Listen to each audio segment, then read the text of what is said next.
They were built by the ancients in a time before Christ, to a scale that's unbelievable.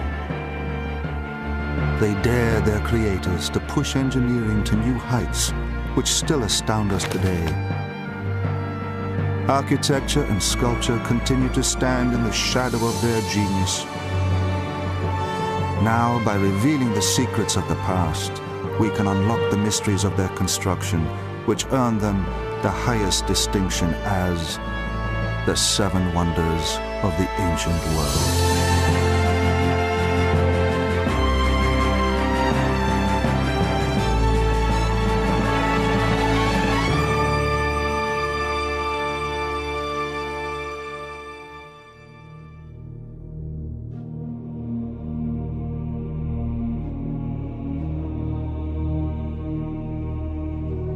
The Great Pyramid is the only survivor of the 7 ancient wonders, the finest monuments of all time. The others have fallen, taking with them the secrets of their history and construction. They laid the foundations of human achievement, becoming the building blocks of modern architecture and sculpture.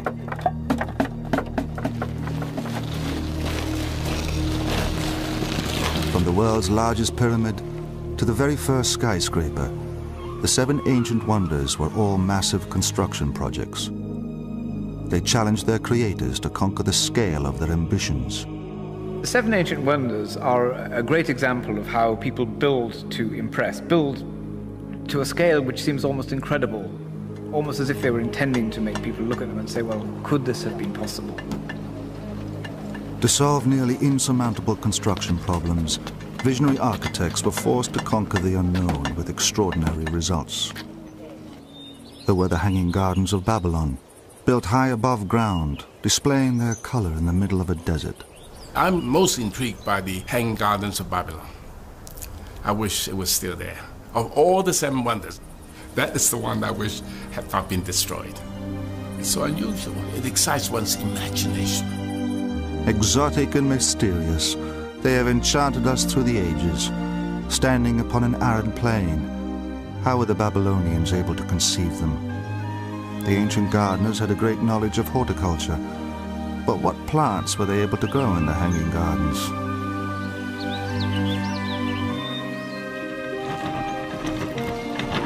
The first cranes were used to construct the world's largest marble temple. It was supported by a forest of fluted columns 60 feet high.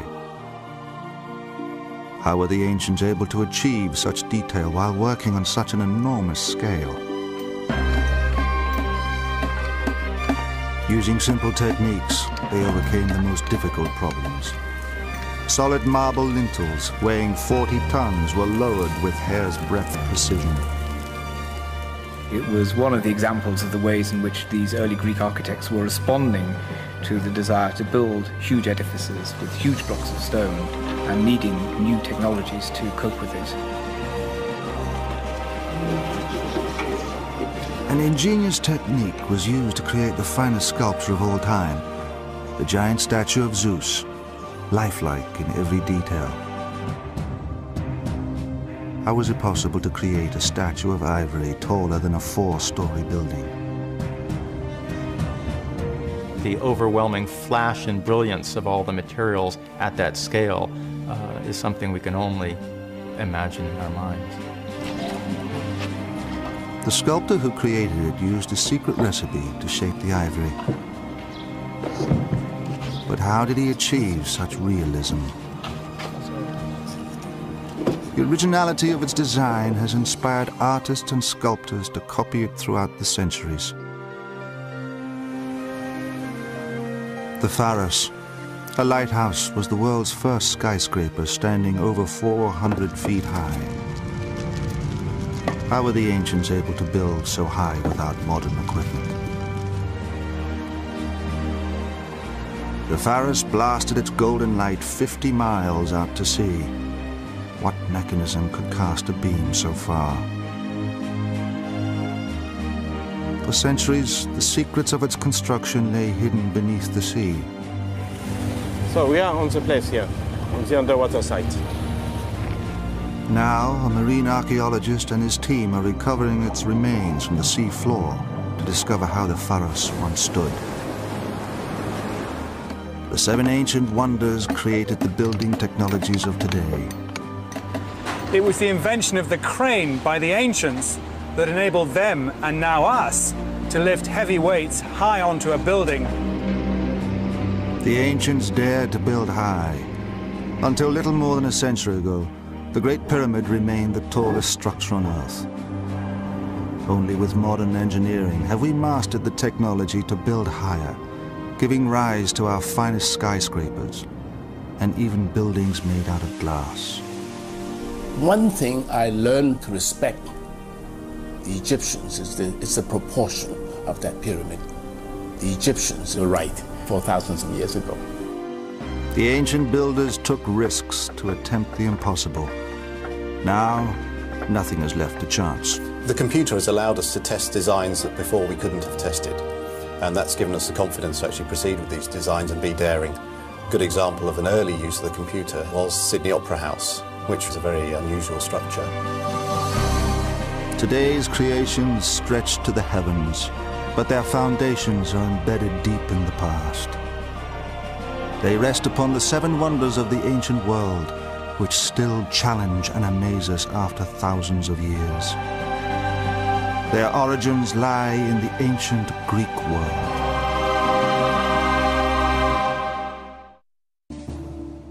Although all 7 wonders lay inside the Greek Empire, only one stood within mainland Greece. In the 5th century BC, Greece was invaded by Persian armies. By 480 BC, the Persians had taken Athens, destroying much of the city. But the Greeks fought back and defeated the Persians. Within 10 years, the statesman Pericles came to power. Athens was rich from the spoils of war. Pericles commissioned monuments glorifying its victory, including a new temple to the goddess Athena, the Parthenon. It was decorated with lavish friezes. The most famous are known today as the Elgin marbles. The finest Greek sculptors worked on the Parthenon. Pericles was so impressed with one in particular, named Phidias, that he made him the chief designer. Phidias would become the Michelangelo of the Greek age.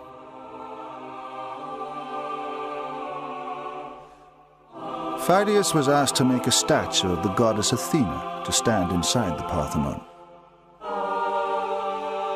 Crafted from ivory and gold, he designed it to stand 40 feet high. Statues and monuments were being commissioned across the country, and artistic rivalry was intense.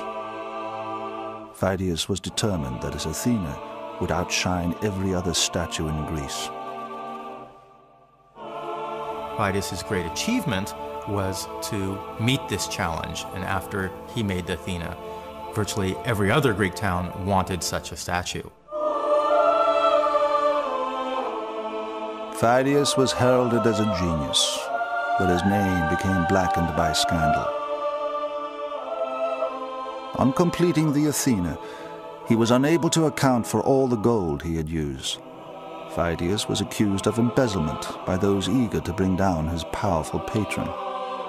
Fortunately for Phidias, news of his spectacular Athena had traveled to Olympia. He was now commissioned to make a statue of Zeus to stand inside the temple there. So, in 438 BC, to escape the scandal in Athens, Phidias left for Olympia. The site of the Olympic Games was dominated by a temple. It awaited Phidias' masterpiece.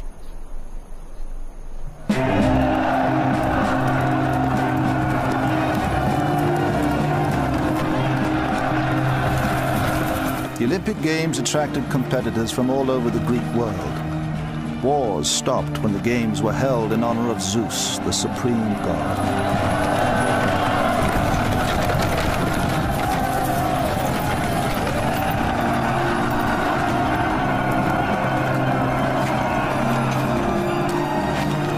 Phidias Phidias arrived in Olympia to take up his new commission. With his reputation on the line, he approached the great temple. So it seems that the Eleans, having seen or heard about what was up in Athens, decided, we want one of those too, and we want Phidias to make it for us. And they went and they commissioned him to do that.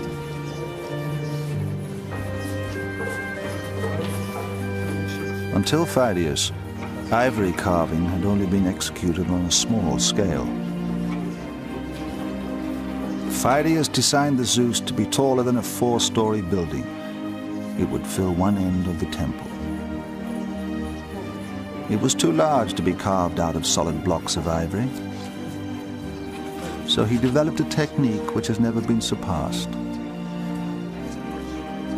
The structure of ivory is such that you can unscroll it. You have to imagine it as if you're unpeeling an onion or putting a pencil in an old manual pencil sharpener and turning it, and you get a thin, narrow shaving strip of ivory.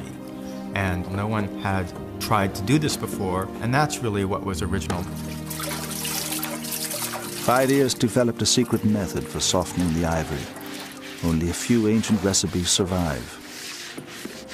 Professor Kenneth Lapatin is the first to have rediscovered them. Some seem to be a bit fantastic, like wrapping them in fish skin, which I have never tried to do.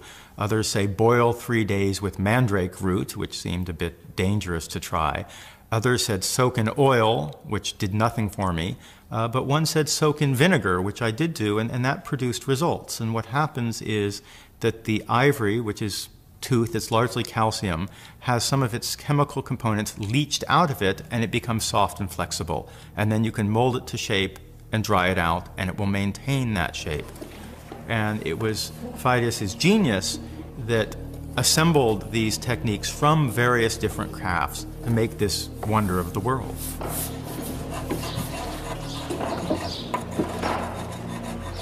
Phidias and his assistants painstakingly followed this technique of shaping every detail.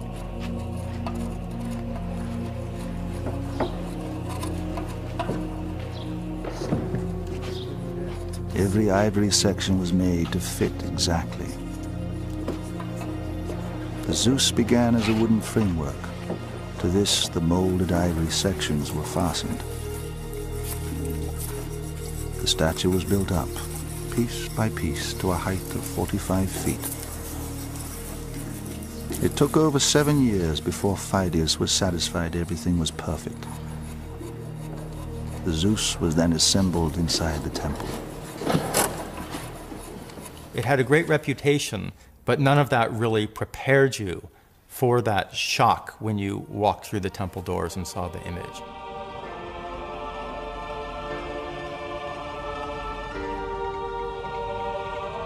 Unlike, I think, all of the other wonders, you couldn't see it from afar. You had to go and enter the temple, and then it hit you all at once. Oh, gee, that really is big. Wow.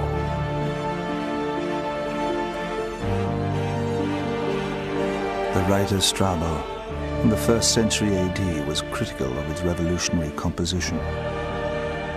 The sculptor may be criticized for not having appreciated the correct proportions. He has shown Zeus seated, so we have the impression that if Zeus moved to stand up, he would unroof the temple.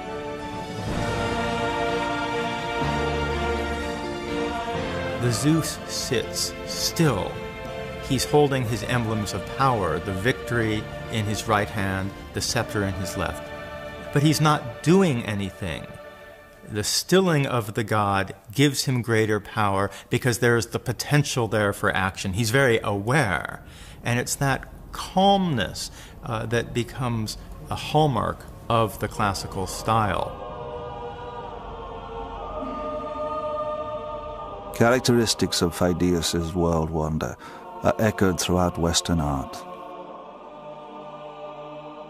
From Byzantine images of Christ to 20th century statues of American presidents. In 1914, Daniel Chester French began work on the Lincoln Memorial statue. Using the same composition as the Zeus, Daniel French made the Lincoln statue out of 28 pieces of marble. Phidias had been meticulous in his study of light, but Daniel French discovered on a dull day his sculpture looked flat. He had to install an elaborate lighting setup. The scale of his sculpture was also criticized, this time for being too small. Daniel French had to double its dimensions to satisfy his commissioners. Even then, the Lincoln statue was only half the height of Phidias's Zeus. Over 450 years after Phidias's world wonder was made, Roman soldiers and workmen arrived with special orders from the Emperor Caligula. He had instructed them to bring the statue back to Rome, so he could put his own head on it. Legend recalls the statue let out such a loud cackle of laughter. The scaffolding collapsed and the workmen fled.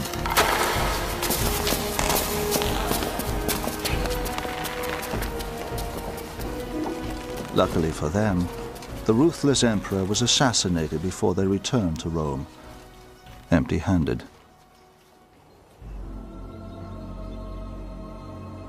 By 391 AD, the Christian church banned pagan cults and closed the temples.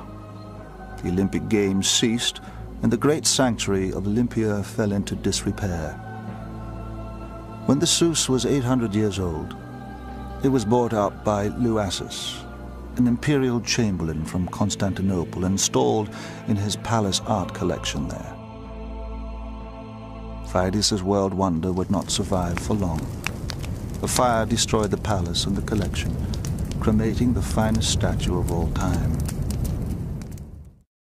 The influence of Greek art and architecture spread into Persia, an enemy of Greece. At the western tip of the Persian Empire lay the once great city of Halicarnassus. It is now the small resort of Bodrum, lying in present-day Turkey. At first, it appears an unlikely site for a world wonder.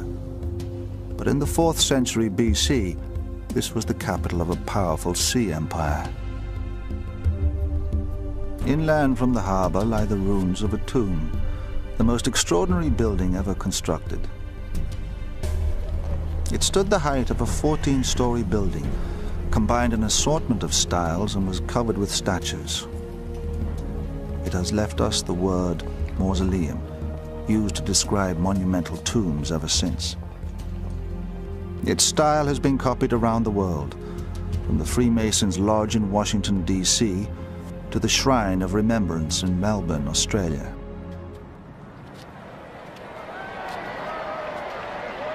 The creation of this incredible structure was down to the vision of one of history's little-known yet extraordinary figures, King Mausolus. A Persian governor, or satrap, he became king of this area, known as Caria.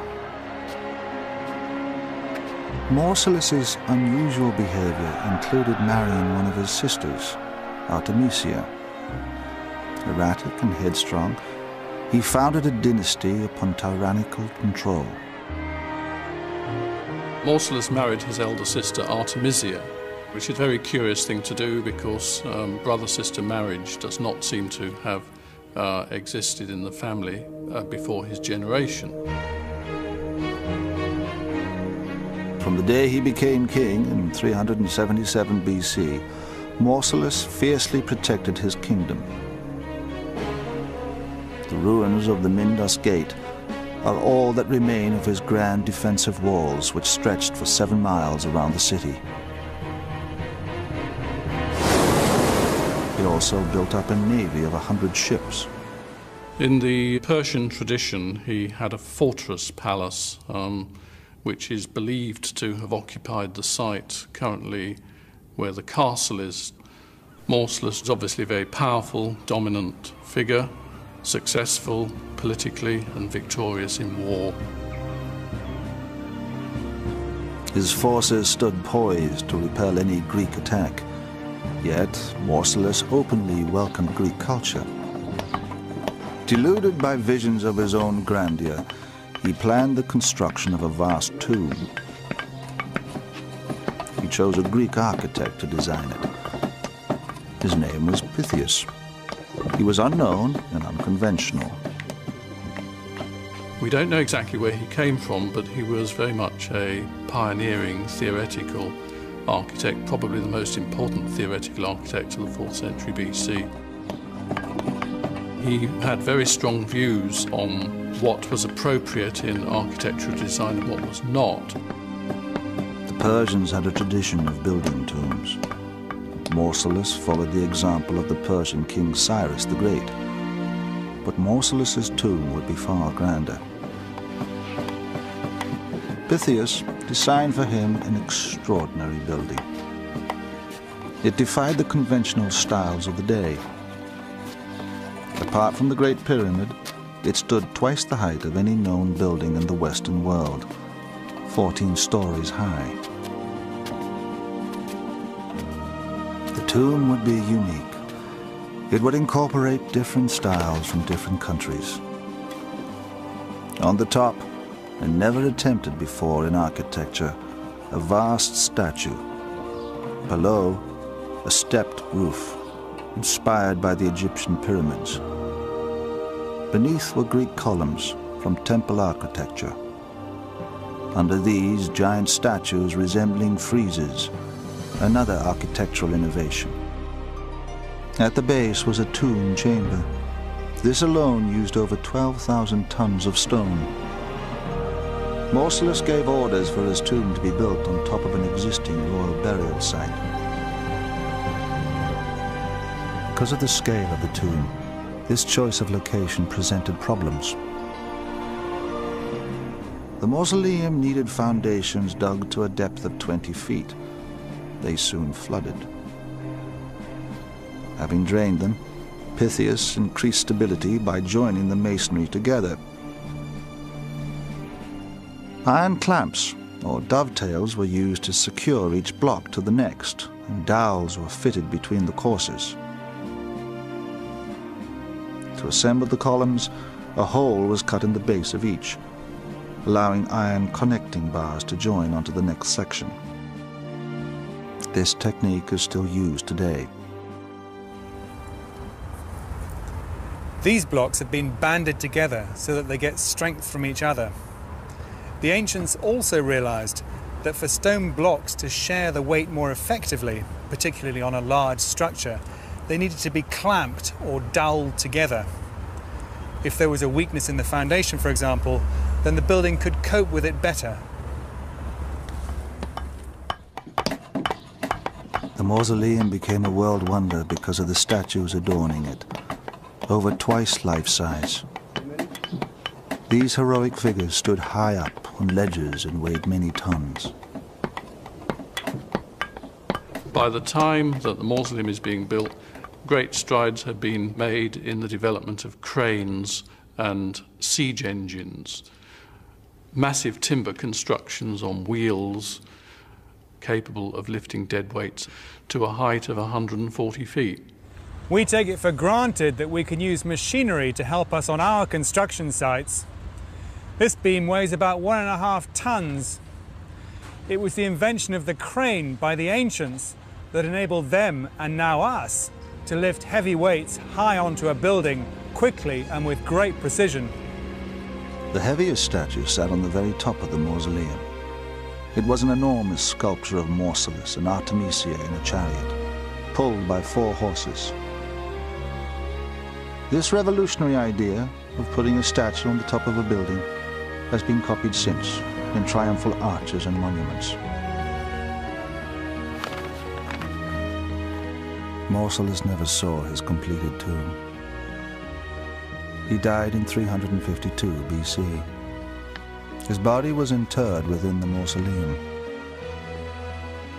But Artemisia, his sister and widow, would prove to be more formidable than Mausolus himself.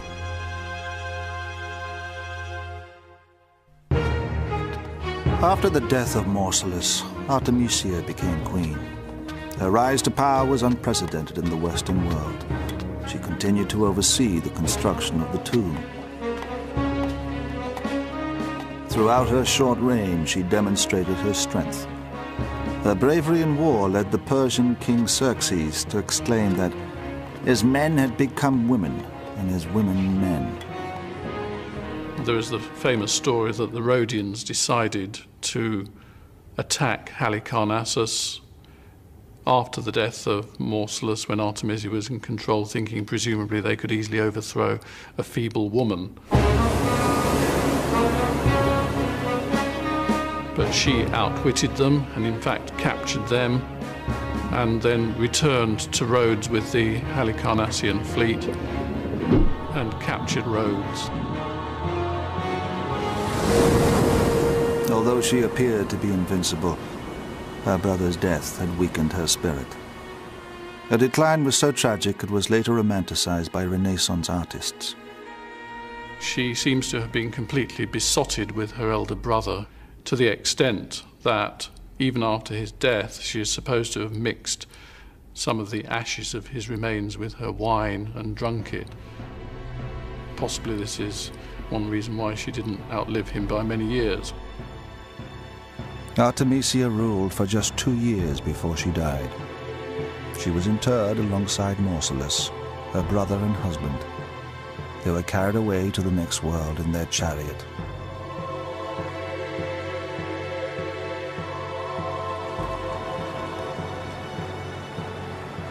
The mausoleum was finally finished after Artemisia's death.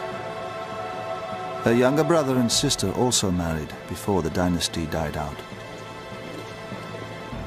The mausoleum remained an object of admiration until the 15th century, when an earthquake destroyed much of it. The stone blocks were used for rebuilding the castle of St. John in the harbour. Most of the statues, which had made the mausoleum a world wonder, were thrown into lime kilns to make cement.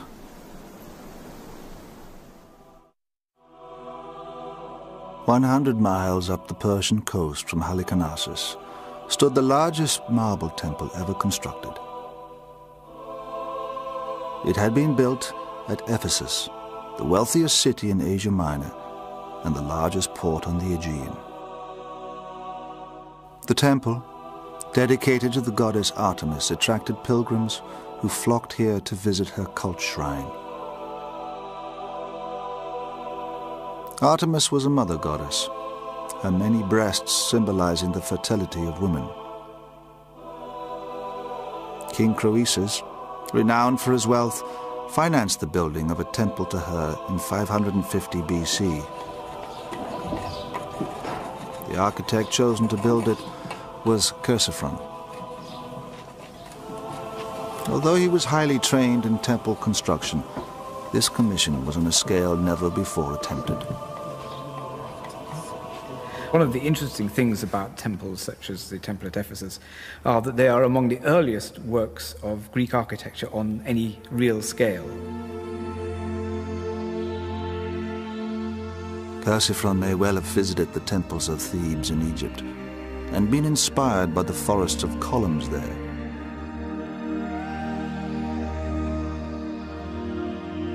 His temple of Artemis would be built entirely from marble and have 126 giant columns. Chersiphron's first challenge was to ensure a constant supply of enormous blocks of marble.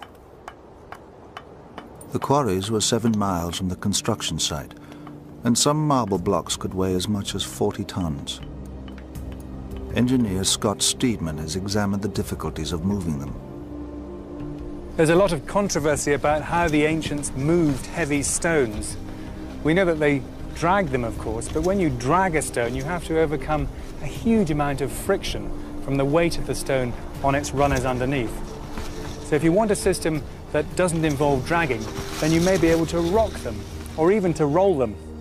This is a mock-up of a rocking device where the stone is strapped in between 2 large wooden rockers. This is a very efficient system of overcoming friction, and you can see just how easy it is to move even a heavy object. You could maneuver it, you could spin it, you could pull it up a ramp, with considerably fewer men than if you were trying to drag it. Chersiphron's methods of moving stone were highly advanced. He invented an ingenious roller pulled by oxen. The circular column elements were simply rolled along the ground within a frame pulled by oxen. But the rectangular elements were, of course, a rather more difficult proposition, and some of these were enormous. I mean, the largest of the architraves was nearly 9 meters long, which is an enormous block of stone. And to move that, he encased the ends in timberwork and turned them into wheels, and then simply attached draft animals to them and pulled them along. The temple measured a vast 180 by 360 feet, almost twice the size of the Parthenon. It was surrounded by a double row of columns, 60 feet high. One of the biggest problems was lifting up the giant lintels to the column tops. Stones like these weigh as much as 5 to 10 tons apiece. So how did the ancient Greeks lift such enormous weights to the top of a temple? We know that in ancient Egypt they used a form of cantilever crane called a shadoof to lift water. And we know that the ancient Greeks used the same principle, but on a much larger scale, to lift weights at the dockside, cargo and even ships.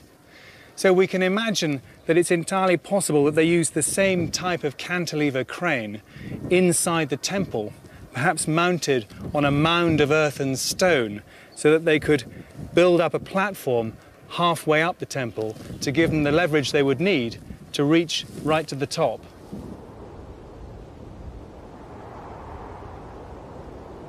Unlike earlier civilizations, Chersiphron's craftsmen had iron tools. This enabled the marble columns to be fluted and decorated, but it called for greater care in handling them. One of the great difficulties of maneuvering these enormous blocks of stone is the precision that you need to get them finally into their exact place in the building. And you want techniques that can allow fine-tuning and allow little shifts of position and so on. Chersiphron had to ensure the 40-ton marble lintels were placed in exactly the right positions, or the whole temple could collapse like a house of cards. He contemplated suicide when faced with lowering the final section. A similar problem had once confronted the ancient Egyptians when lowering a 60-ton sarcophagus down a 30-meter shaft. Their solution was simple. They fill the shaft with sand, and they put the sarcophagus above the sand, and they cut a side shaft, and they take the sand from the side shaft, the sarcophagus will go down. Chersiphron adapted this Egyptian technology to solve his problem. One of the techniques Chersiphron used was to build a mound of sacks of sand, basically, and to put the architrave on that. And then by pulling away the sand at the base, the architrave is slipped slowly into position. And of course, this can be manipulated quite precisely and quite carefully. The sand was let out of the bags, slowly lowering the stone into position.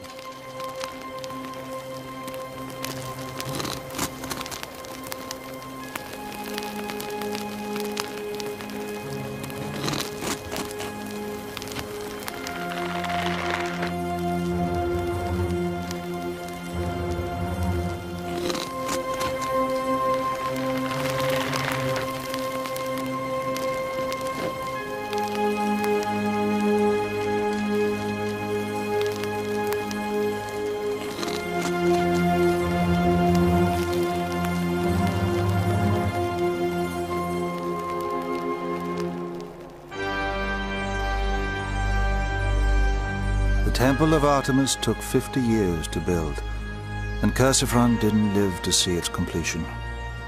His son followed him to finish the construction. The temple became a massive tourist attraction. Then, on the night of Alexander the Great's birth, tragedy struck.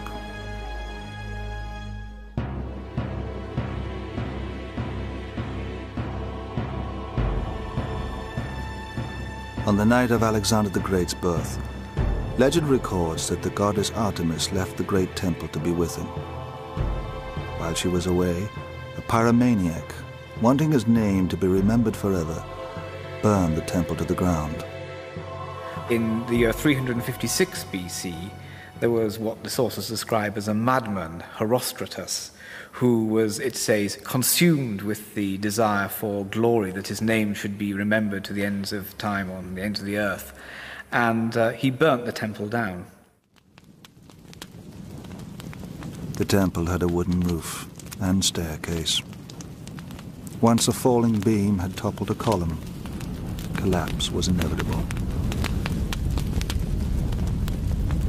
Although the pyromaniac's name was erased from all records for his appalling crime, the word Herostraton has remained to describe infamy.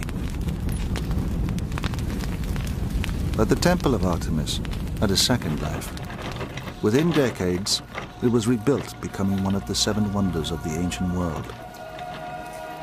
During its reconstruction, Alexander the Great conquered every country around the eastern Mediterranean, bringing 2 ancient civilizations into the Greek Empire, Babylonia and Egypt.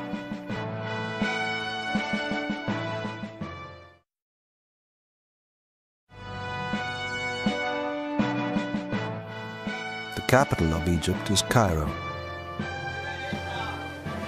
home to the oldest wonder of the world. The Great Pyramid still lies at the heart of Egyptian culture. On the edge of the city lies the Giza Plateau, the site of a vast pyramid complex.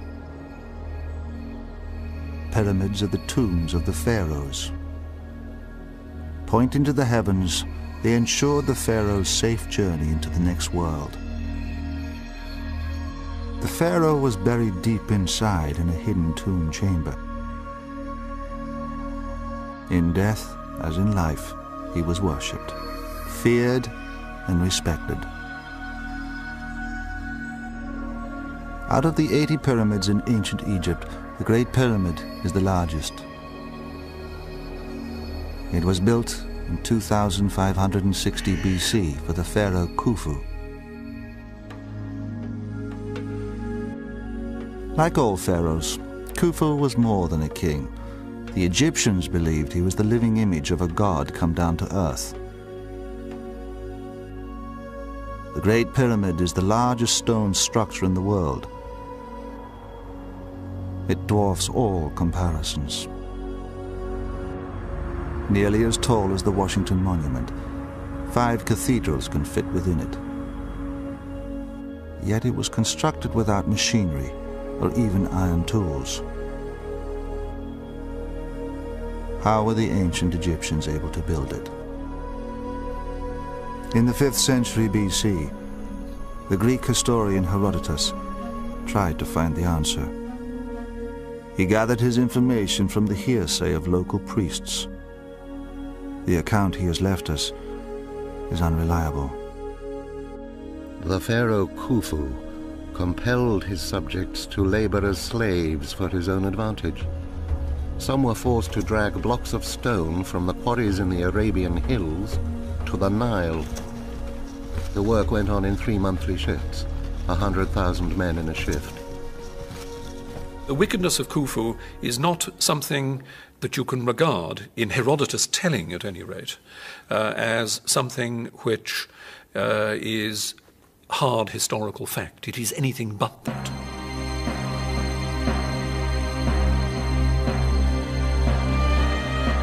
Herodotus's inaccuracies were exaggerated throughout the Christian era and later popularized by Hollywood. Producers, when they make this type of movies, they showed slavery building the pyramid. You know, slavery can build a huge building, but it will never make anything genius. But if you do something with love and you believe that this is the tomb of the king who will be a god, you will do it. Guaranteeing the successful passage of the pharaoh into the next world was every Egyptian's duty. Peasantry was called up on national service to work on these things, because slaves, of course, were not involved. The Egyptians did not have, in the Greek or Roman sense, a slave system at all.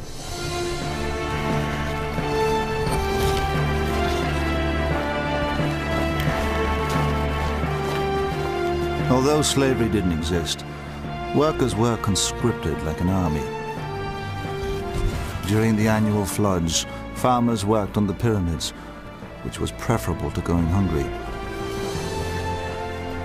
For all its faults, the Egyptian governmental system was one of the most successful that human history has to show. It was a governmental system that lasted well in excess of 3,000 years. And systems will only last as long as there is a degree of acquiescence on the part of the subject peoples. The Great Pyramid was built with over 2 million stone blocks. Building the pyramid was the greatest feat in architecture. But did it really take 100,000 men to build it?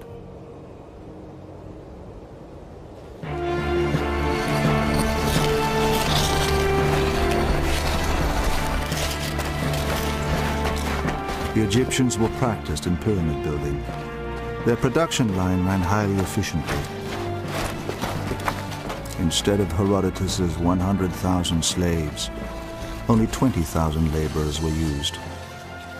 In place of soldiers with whips, help was at hand to tend the sick and injured.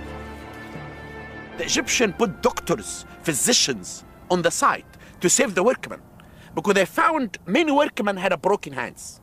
And they put wood to support the broken hands. Others had broken legs.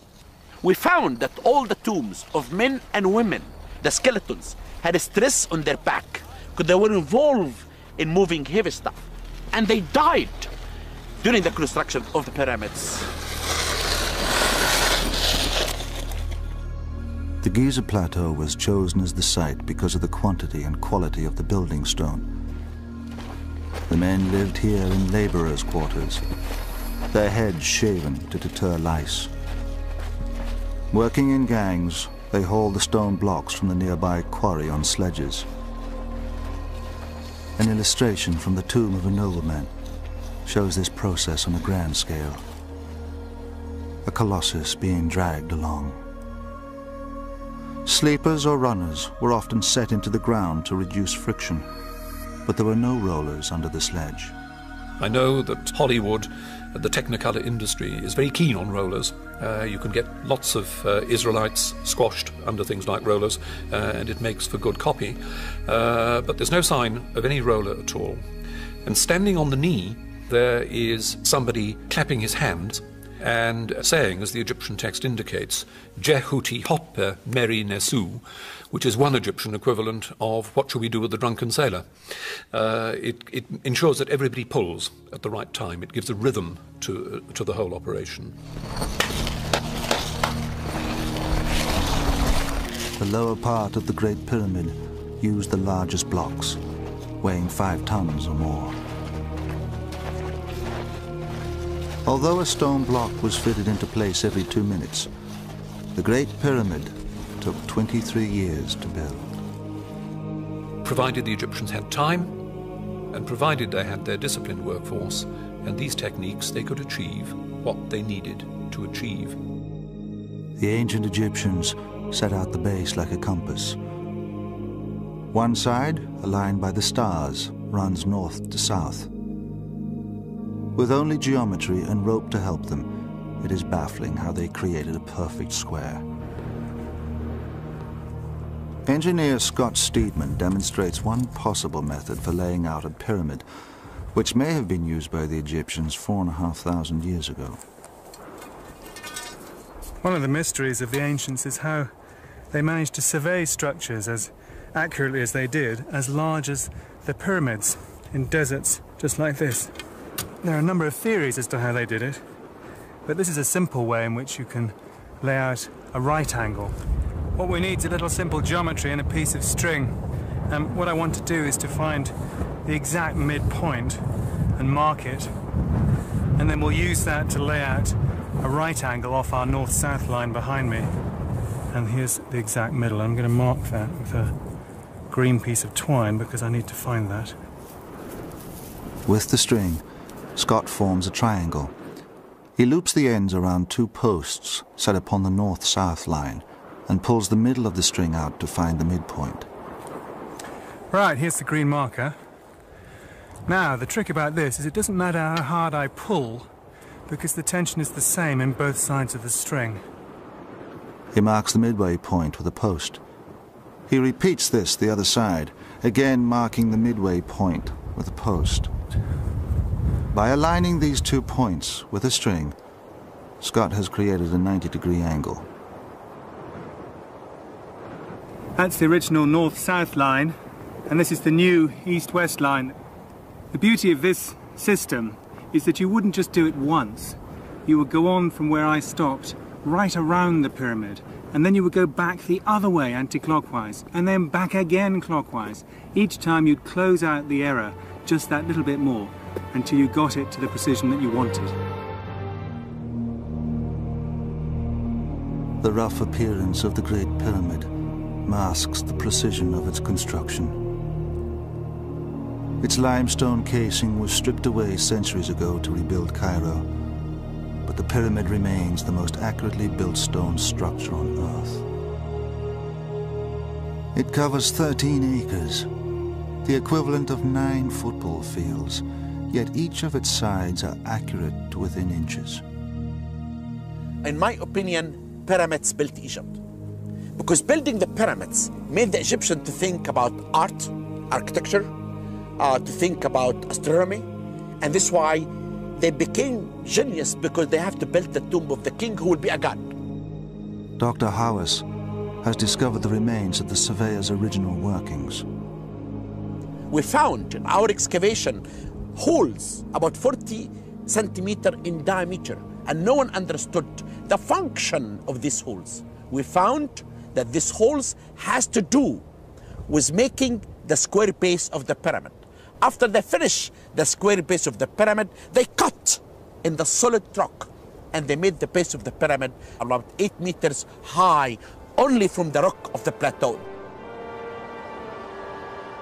The stones were dragged from the quarry to a short ramp and then hauled up onto the base.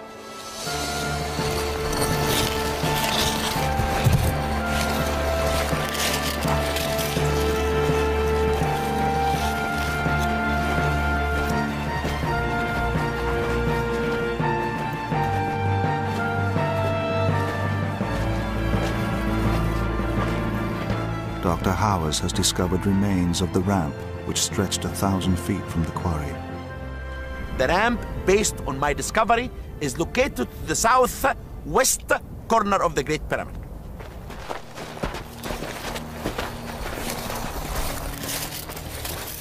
After the stones were hauled up onto the base, Dr. Howes believes they were then moved upwards using a girdle or spiral ramp.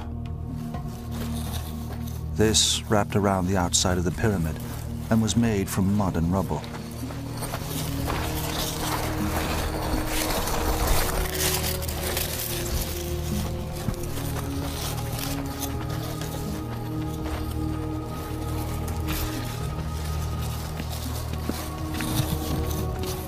The spiral ramp grew higher as the pyramid was gradually built up.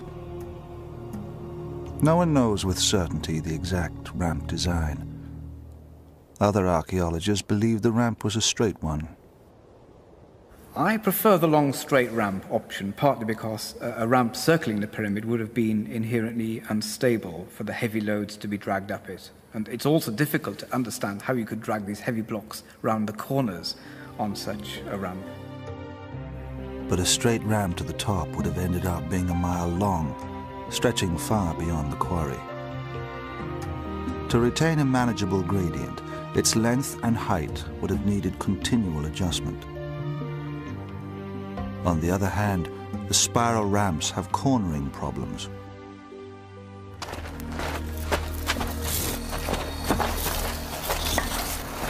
As the Great Pyramid grew higher, the stones became smaller. Rollers running under the stones may have been used here for maneuvering. The builders used only the simplest techniques. The Egyptians used stone tools and copper tools, copper very frequently mixed with arsenic, which of course hardens up the copper, but iron was certainly not used. In fact, the Egyptians were very late into the Iron Age.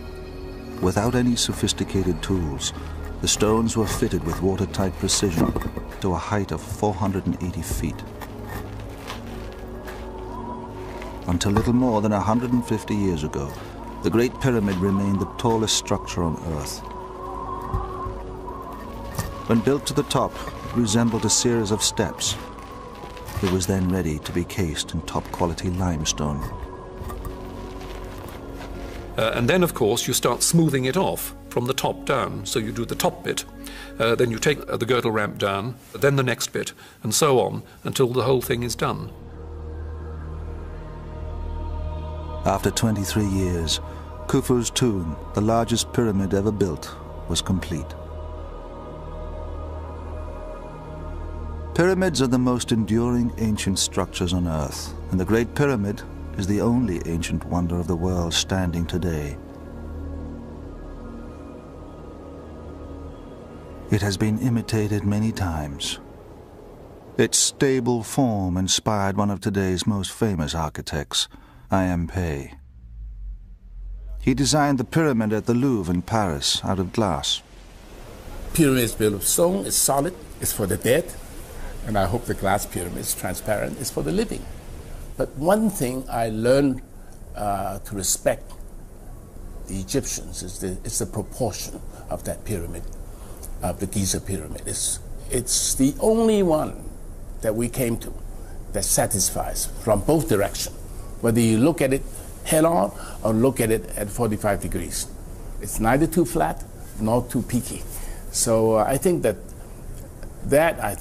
proved a point that, to myself anyway, that the Egyptians were right 4,000 of years ago.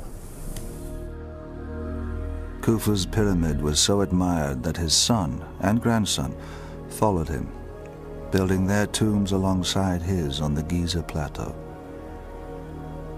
But the Great Pyramid has remained the father of all ancient structures. The people came for the first time, they looked at it, said, God, how it was built, who built it? Arabs, when they came in the 9th century AD, they said that man fears time and time fears pyramids. It's true. The pyramids are immortal. It will live because of the way that the pyramid was constructed. The techniques used to build the Great Pyramid would pave the way for the other 6 world wonders to follow.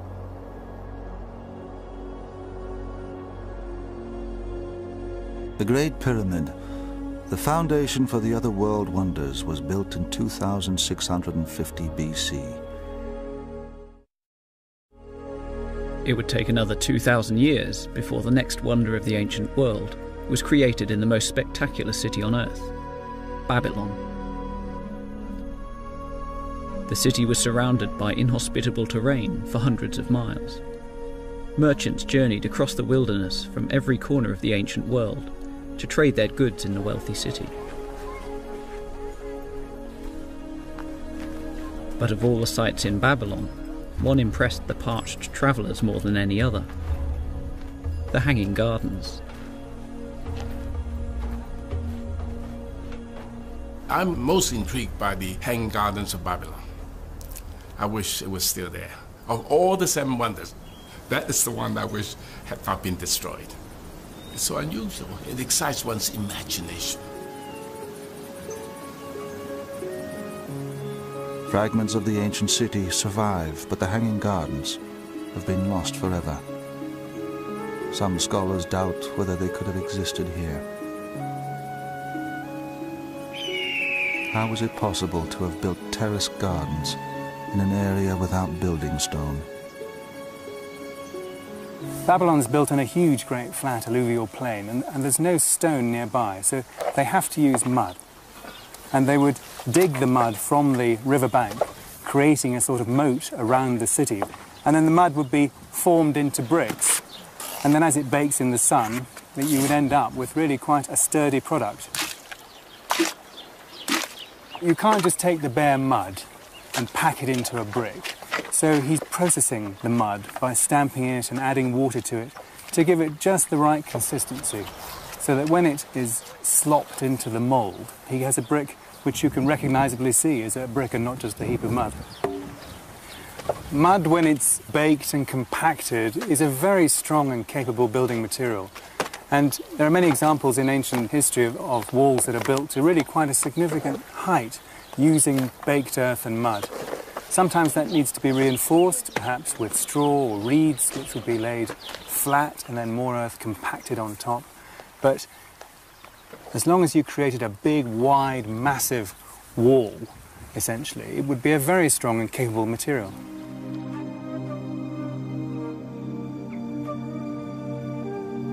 Babylon was situated on the Euphrates in present-day Iraq. In the 6th century BC, King Nebuchadnezzar rebuilt it.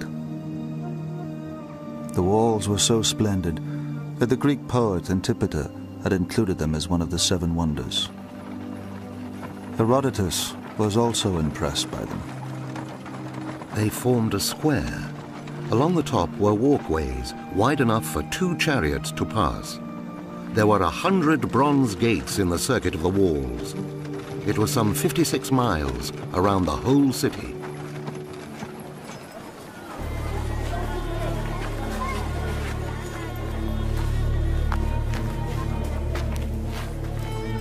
Behind the Ishtar Gateway, inside the city walls, the streets were laid out on a grid plan. Babylon was the most splendid city in the world. A blend of sophistication and order.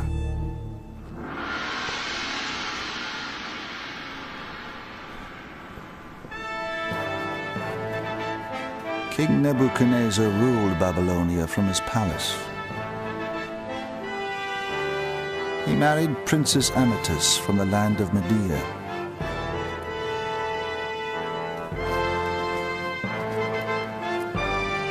Their marriage symbolized a prosperous union between their countries.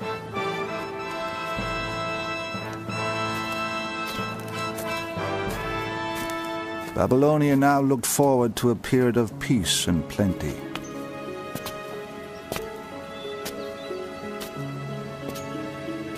Above the palace, Nebuchadnezzar built the grandest celebration of this new era, the Hanging Gardens. They were a spectacular surprise for his queen. The earliest account of them comes from Berossus, a priest writing 200 years after they were built. And within this palace, Nebuchadnezzar erected the so-called Hanging Garden, because his wife, having been brought up in the country of Media, had a passion for mountain surroundings. Gardens are often controlled by the monarch of a particular culture. That monarch is showing that he or she can control the landscape and can make it flower in a way that God cannot in the landscape around them. Controlling water, of course, controlling life in a very desert landscape or in an arid landscape is a great feat. In the Middle East, gardening was a respected profession. Plants were grown for medicine and also for the perfume industry. The importance of fragrance may explain why accounts record that some gardeners were blind and some female.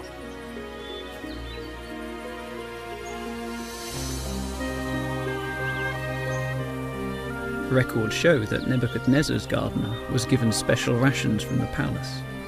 He is believed to have been an expert from Judea, a country with a similarly arid climate.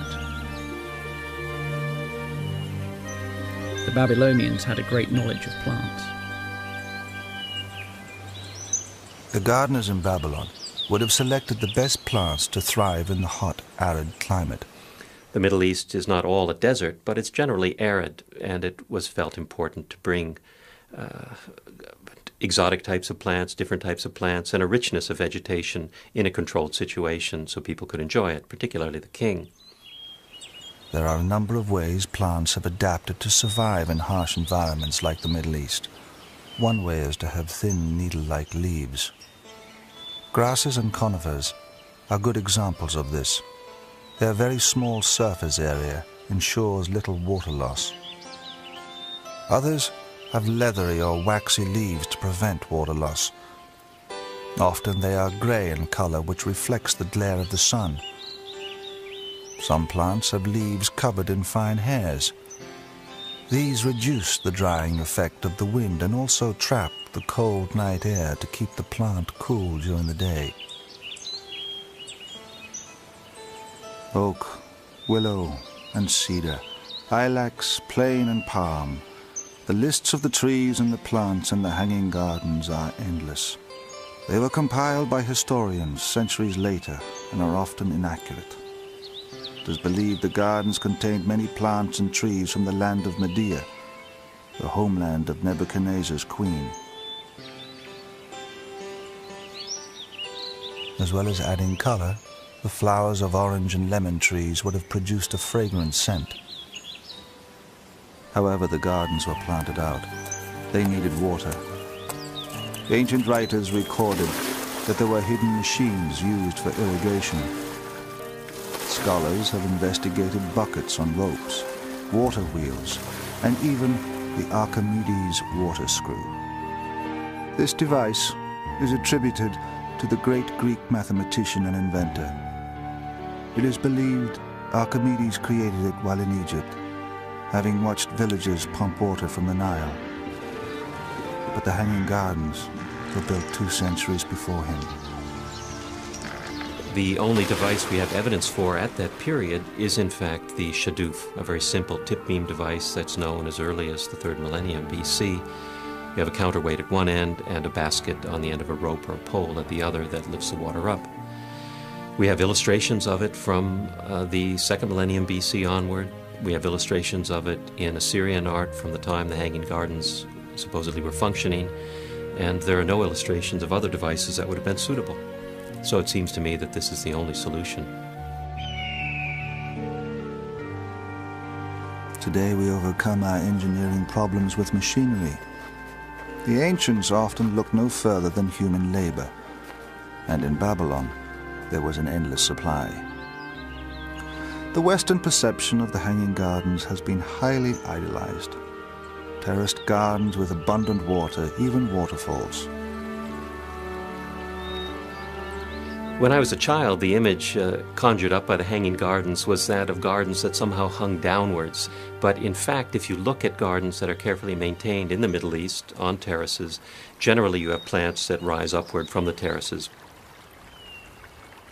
In arid regions, in the desert, water is so precious it's like gold.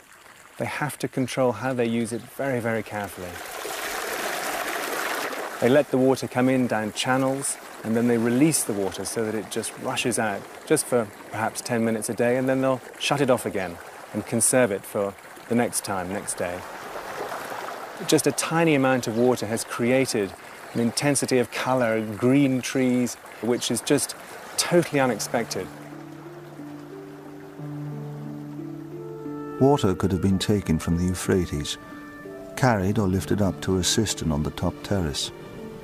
From there it would have trickled down through the different levels of the garden. The irrigation of the Hanging Gardens is only part of the riddle, taunting archaeologists. The more baffling puzzle has been to find their exact location.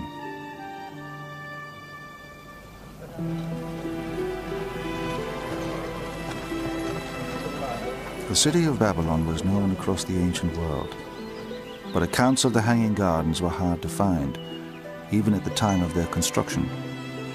Well, the Hanging Gardens are a kind of historical mirage. We have sources from the 1st century AD that say there was Hanging Gardens at Babylon, but Herodotus, who's writing very close to the time the gardens supposedly were built, doesn't mention the gardens at all. If they were so spectacular, you'd expect him to say something.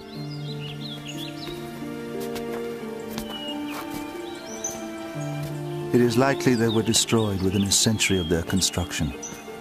After Nebuchadnezzar, Babylon became a pawn in the struggle between the Persians and the Macedonians, and was severely damaged. We know that Babylon was very badly destroyed by the Persian king Xerxes in the 480s BC, and the fragile mechanisms and the fragility indeed of the plants themselves, one can't imagine that they survived that kind of ordeal.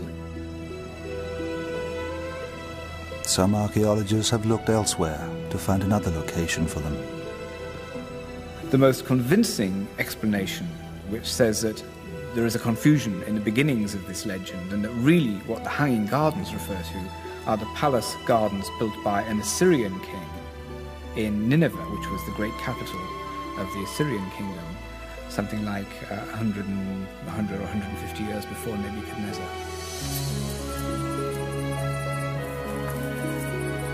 Despite their short lifespan, the gardens have gained legendary status.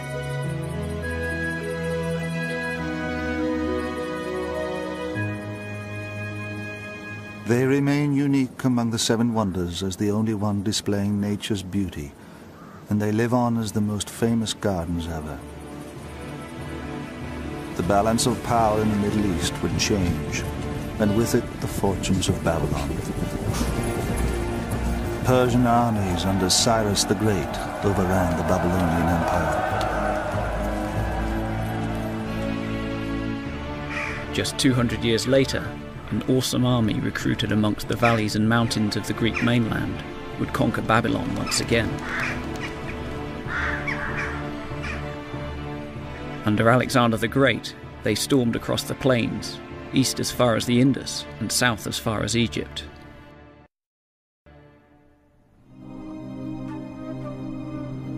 Greek artists, sculptors and masons followed in the wake of Alexander's armies.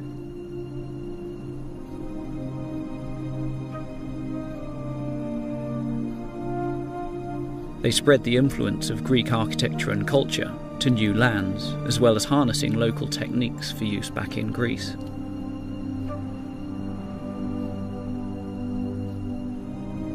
Under Alexander, for the first time, all the wonders of the ancient world were brought within the same empire.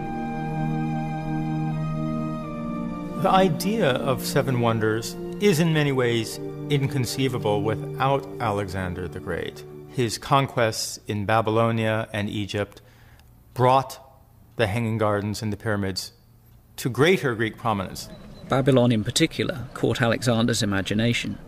Alexander was interested in Babylon as the center of learning, the center of power, the traditional center for Mesopotamia. And indeed, he died in Babylon and was planning his last campaigns there, and was, I think, planning to make Babylon the capital of his syncretistic empire. So he certainly saw Babylon as a key place in the geography of the world. After his death in 323 BC, the empire was divided up amongst his generals. Ptolemy took Egypt, Antigonus seized Asia Minor. In between these two powerful territories lay the small island of Rhodes. By trading equally with both Egypt and Asia Minor, the islanders had benefited much from their neutrality. Forced to choose sides, the people of Rhodes took up arms on behalf of Ptolemy of Egypt.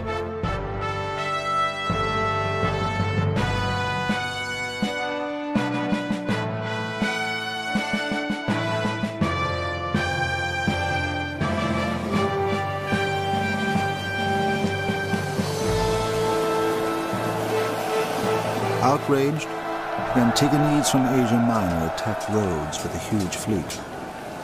Against all odds, the Rhodians defeated them and celebrated their victory by building a giant bronze colossus to their savior, the sun god Helios. Helios was closely related to Apollo, the god of light, of truth, of vision. He is the god of the sun, who was especially worshipped on Rhodes. There were many bronze statues on the island, but the Colossus was easily the largest. To build, it cost 300 talents, equal to 300 warships. The Colossus was a memorial to themselves, to their victory, to their freedom, their continuing freedom. And as such, it was certainly worth putting a lot of money into. 300 talents, they had won it from the enemy. Why not? Bronze casting was a major business on the island. Statues were mass-produced and exported to Greece and Italy. The sculptor chosen to create the Colossus was Haris of Lindos. One story recalls his initial design as being 60 feet tall, but the islanders insisted on a statue that was twice that size, 120 feet. Haris doubled his dimensions and set to work. Haris was especially well qualified for this job because he had studied with one of the greatest bronze artists of the 4th century BC, Lysippus. Lysippus was known for producing many, many statues, 1,500 in his lifetime. And so in the workshop of Lysippus, one can imagine hanging on the wall a whole row of arms, a row of legs, body parts which were more or less interchangeable. Unfortunately, none of these mass production techniques could be used for the Colossus. No bronze statue had ever approached 120 feet in height. Haris had to manufacture everything on site. The casting would have been directly next to where the statue was to be put up. Probably a whole series of pits in which the pieces were cast. Those pieces would have been riveted together, and the statue would have been set up on the spot. The basic techniques of bronze casting have changed little over the centuries. From a scale model, the first process is to make a copy. Today, a latex mold is filled with liquid wax. Haris may have used clay or terracotta molds. When the mold is pulled apart, the wax replica remains. Replicas are then covered in a heat-resistant coating and fired inside a kiln. The wax inside melts and is released through pipes and channels. The hollow replica can now be filled with molten bronze. When it cools and the casing removed, the finished bronze remains. The Colossus gradually took shape. Piece by piece, each bronze section was attached to a framework of wood and iron. Iron had been in use for weapons, for tools. Iron was used also in classical times for the bronze casting industry. Iron pins were used to support a project during casting. Keeping the statues stable was a problem. Stones were dropped down the ankles into the feet to add weight to the base. As the colossal sun god grew taller, the workmen needed access all around the statue.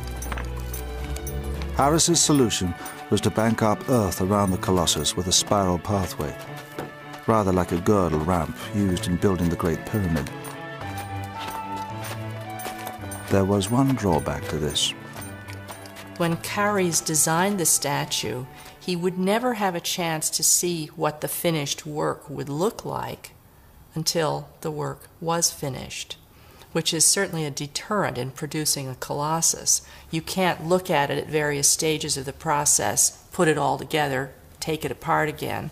You have to wait till the whole thing is finished before you get your first view of what it's really going to look like.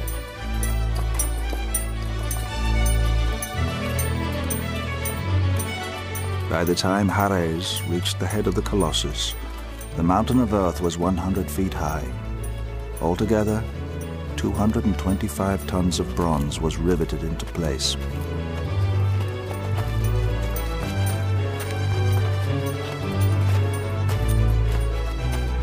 Gold rays were fitted to his crown, which pointed to the sun.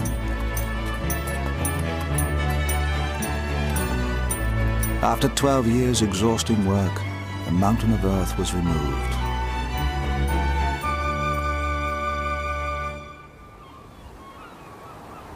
Haris's magnificent colossus of the sun god Helios, 120 feet high, was left to stand guard at the harbor side. Haris certainly must have found out how to cast a big statue like that in many pieces. What he overlooked, apparently, was finding out from somebody how to make it stand up. Obviously, nobody had been making colossi, and so nobody thought carefully enough about how to keep this statue standing. When you scale up a structure, you have to think very carefully about how it's going to support itself. What works well when it's small may not work at all when it's large. If you scale up a hollow sculpture, for example, then the weight of the shell itself may overload it.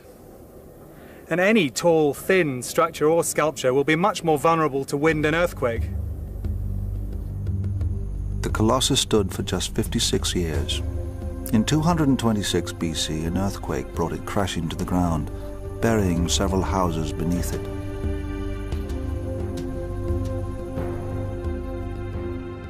With time, people forgot how it had once stood.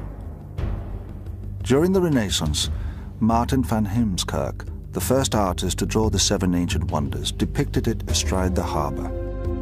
Impossible. But as people tell the story over and over again, the statue gets bigger and bigger until a ship can sail beneath it.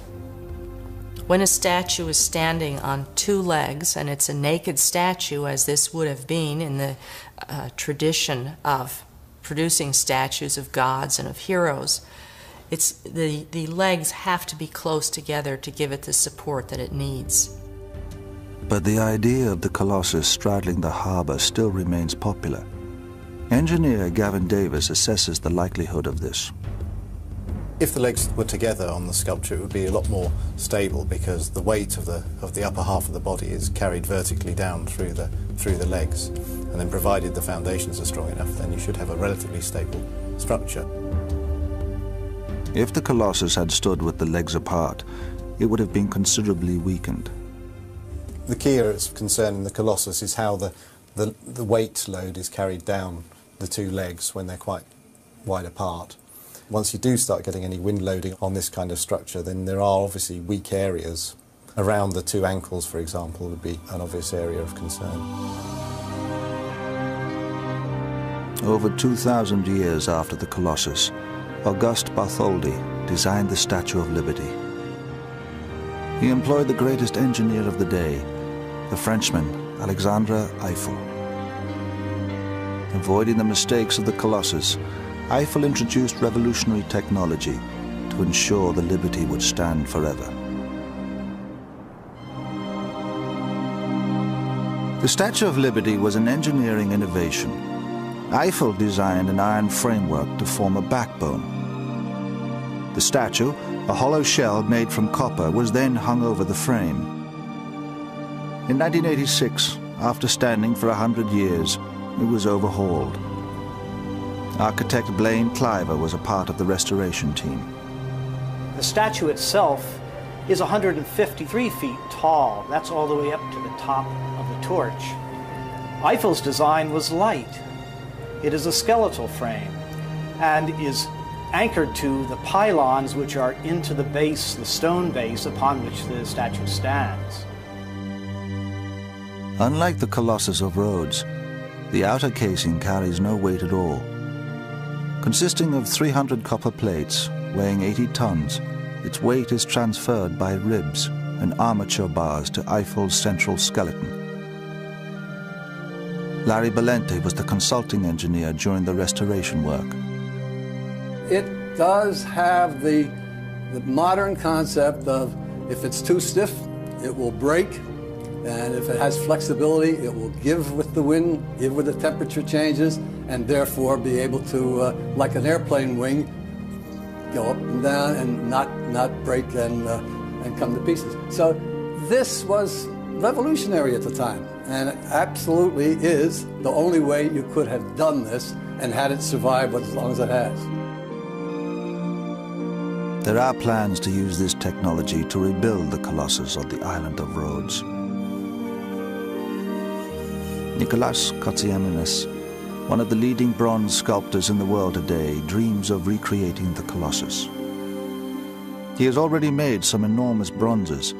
He now plans to build the Colossus to stand the height of a 15-story building. I'm proposing two different designs. The first one is going to look as the old Colossus by putting this arm like that, okay? Of course, now, with the new technology, we do something different. And now I'm proposing the second proposition is to stretch the arm, giving the light to the world. Okay, now we've got the technology to do that. Along with Liberty, it's going to be the largest. But it's going to have one advantage over Liberty, simply because it's connected with this sort of thrill. One of the wonders of the world is going to be recreated. And that's the main thing. That's the beauty of it. The fallen Colossus remained a wonder of the world. Tourists flocked from all over the Mediterranean to marvel at its giant remains.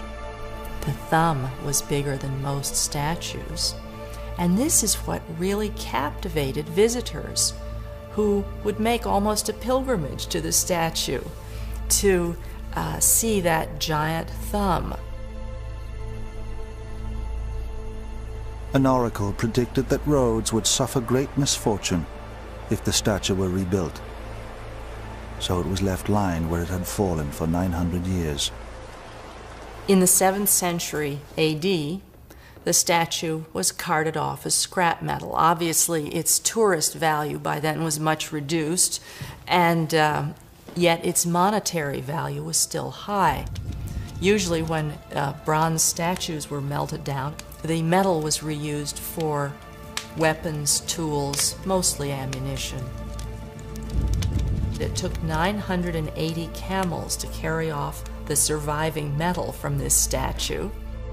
Charis, like the Colossus he created, became a broken man. One story recalls how he miscalculated the cost of doubling the statue's size, leaving him bankrupt. Destroyed by debt, he committed suicide. The last of the 7 ancient wonders was built in the city that had given birth to them all, Alexandria.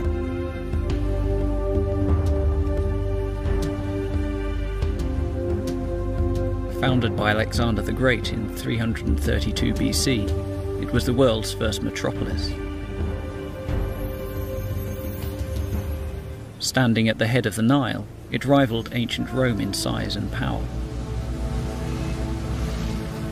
From its earliest days, the city has been a melting pot of civilizations. You could find any product from India, from Italy, from Greece, from Africa. Most of the goods for Alexandria's markets were brought by sea. As traders approached the Egyptian coast, they kept a lookout for the familiar sight of Alexandria's wonder, beckoning them to safe harbour.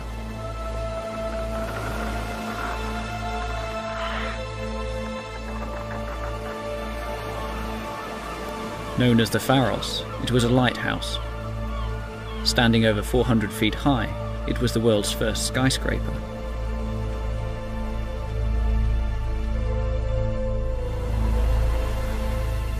Lighthouses had been built around the Mediterranean from as early as the 7th century BC. The waters off Egypt were particularly treacherous, hiding submerged rocks that had brought many ships to grief. It could be argued that the Pharos is perhaps the most utilitarian of all the 7 wonders. It actually has ostensibly this practical function of guiding ships into the harbour of Alexandria. But the Pharos was more than a beacon. It had another function. Here we have a tower which expresses the power and control and prestige of the Ptolemaic dynasty, the kings of Egypt of the time.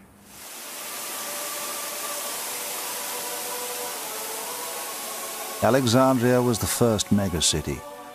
Palaces were stacked upon palaces, yet the Pharos exceeded everything else.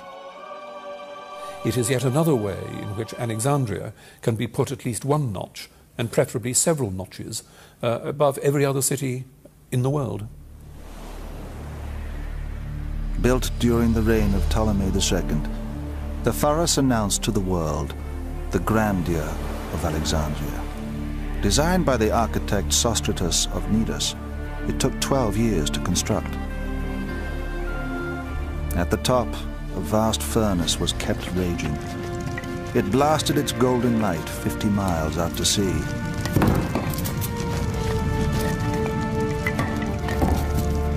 Some reports mention extraordinary solar mirrors used to laser enemy ships at sea. The Pharos was built in 3 sections. On the base sat a square tower, 233 feet tall. The second section was octagonal, and above it was the lighting apparatus. It's believed a spiral rampway inside allowed donkeys to take up the loads of fuel. We know that it did have ramps inside it, and that donkeys, for instance, could perhaps have gone up to the top of it on these ramps carrying loads. But it's a bit of an open question as to exactly how it worked, I think. The light at the top was created by a furnace. It was directed out to sea via large bronze reflectors. One of the problems, of course, of a lighthouse, particularly in a location such as Egypt, which is relatively poor in trees, in wood, would be what do you actually use to feed the flames? Alexandria was the largest port in the Greek world, and it is likely that the city had access to many raw materials. Various fuels have been suggested, ranging from wood and oil to fats and tree resins. The Pharos was built from solid blocks of granite and limestone. Unlike tall buildings of today, its walls had to bear all the weight of the masonry above.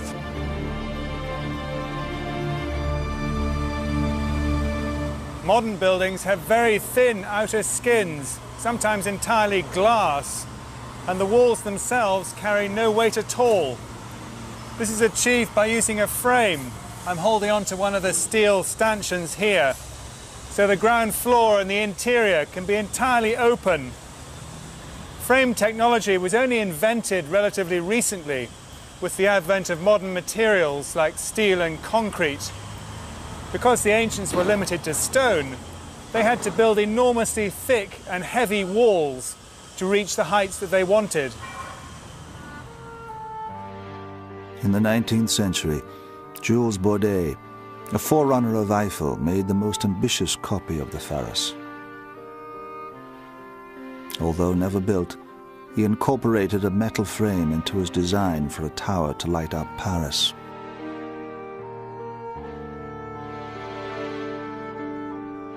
Built entirely from stone, it is unclear how the Pharos could stand so tall. Yet there are many ancient accounts of it. The Pharos of Alexandria is actually one of the better documented of the Seven Wonders. It ceased to be a lighthouse at the end of the classical period, but it went on to be used as a mosque. In fact, what they did was on the top where the lantern had been, they built a mosque. There are Arab historians who had climbed it and give very good detailed descriptions with dimensions. So we can be fairly sure that it really was as it's described. Today, a medieval castle stands on the site of the Pharos, which stood until 1303. Named after the small island on which it was built, Pharos has become a generic word for all lighthouses. Like the Mausoleum and Colossus, the Pharos was destroyed by an earthquake. For 700 years, its remains lay on the seabed. But recently, a marine archaeologist has begun bringing to the surface the world wonder that has remained hidden for centuries.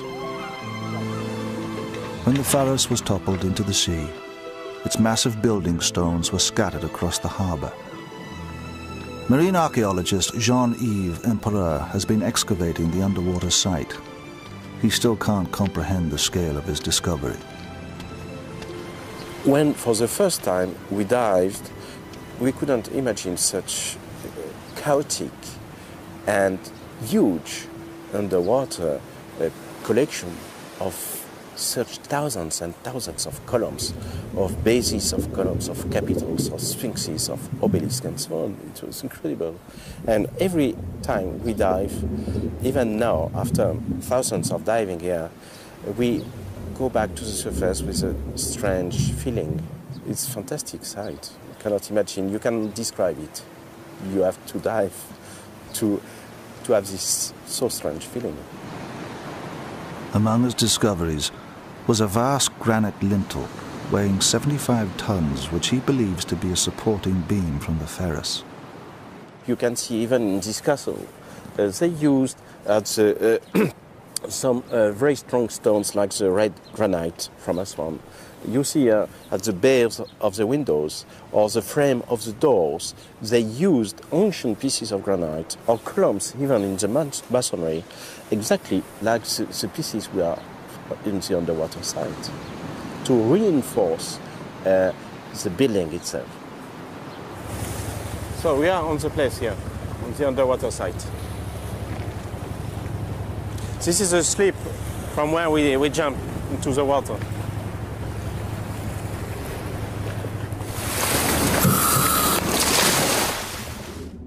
Jean-Yves has been diving here since 1991. The vast underwater site covers 5 acres. His team continues to log the size and weight of every block. Deciphering the thousands of artifacts is a monumental task.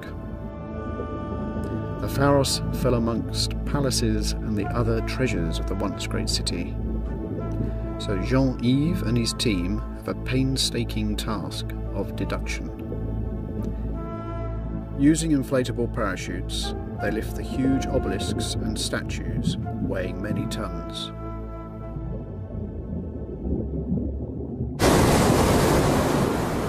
One day they hope to establish once and for all how the Pharos was constructed.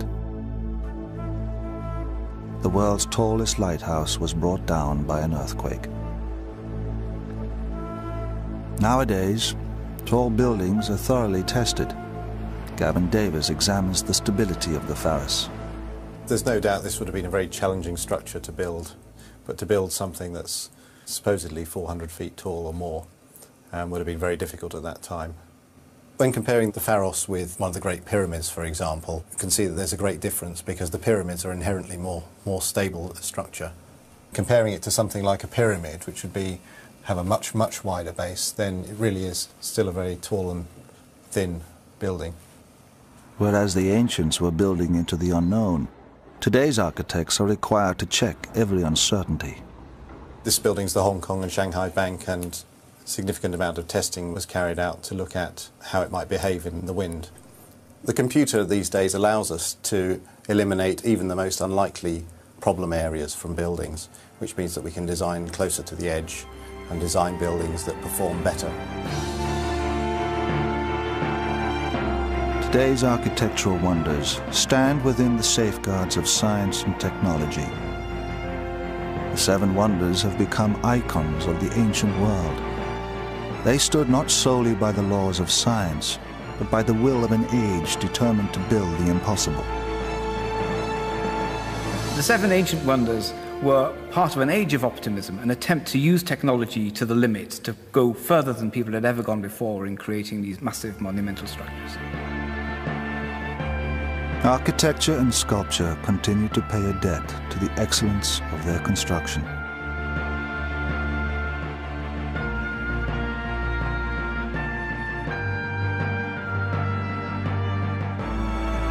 Still, there is this notion that in antiquity there were 7 structures that were the epitome of magnificence and achievement.